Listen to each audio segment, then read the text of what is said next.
ជាក្មេងមកពីស្រុកមរស័យបាយគាត់អ្នកលូបាយគាត់ថាលោយកដែលមានកូនជាកវិជាក្មេងចេញពីជនបទចេះខ្វល់ណាគឺតាំងពីថ្នាក់ទី8មកគ្រើដូចស្បែកជូនគូអីលើចង់ព្រោះរសជាតិជាសេដ្ឋីអត់ឆ្លងមិនហៅតែបងខែអត់តែមិនហៅតែបងរបងកំពុងតែអាប់រែងឲ្យស្អប់ពាន់ណានិយាយពីក្រៅខ្នងហៅបងឬបងណាប្រកាសហៅបងឬអានប្រកាសតែអាចសំចាច់មើលតែពីណាបាននៅក្មេងឯងកំចង់បាយស្មៅយកចាក់ធ្វើខ្លាចមែនគួរឲ្យស្រឡាញ់ទេកុំគួយឲ្យពោះជាជាប់បាមកតែរអនឹងវារបស់ខ្មែរ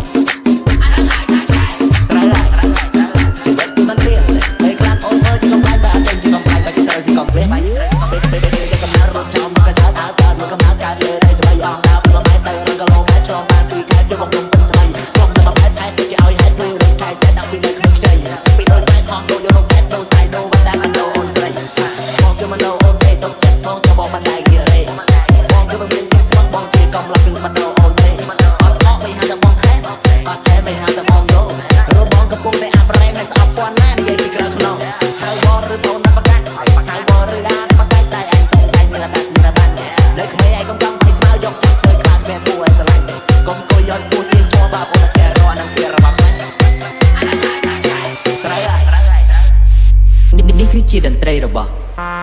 សុកណារីមិច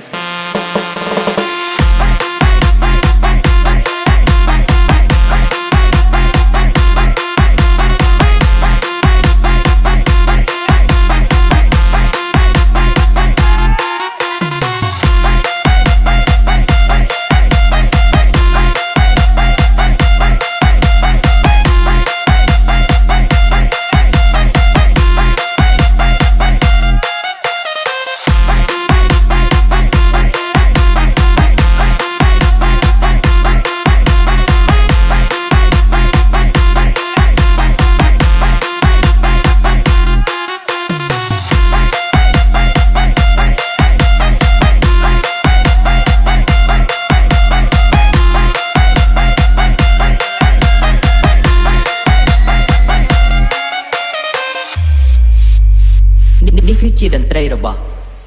សុកណារីមិចអត់មិនហៅតែបងខែអត់តែមិនហៅតែបងរបងកំពុងតែអាប់រែងឲ្យស្អប់ពាន់ណានិយាយពីក្រៅខ្នងហៅបងឬបងណាប្រកាសហៅបងឬអានប្រកាសតែអាចសំចាច់មើលតែពីណាបាននៅក្មេងឯងកំចង់បាយស្មៅយកចាក់ធ្វើខ្លាចមែនគួរឲ្យស្រឡាញ់ទេកុំគួយឲ្យពោះជាជាប់បាមកតែរអនឹងវារបស់ខ្មែរជីវិតគឺមិនលៀងតែខ្លាចអូនមើលជាកំប្លែងបើអត់ចេញជាកំប្លែងបើគេត្រូវស៊ីកំភ្លេះ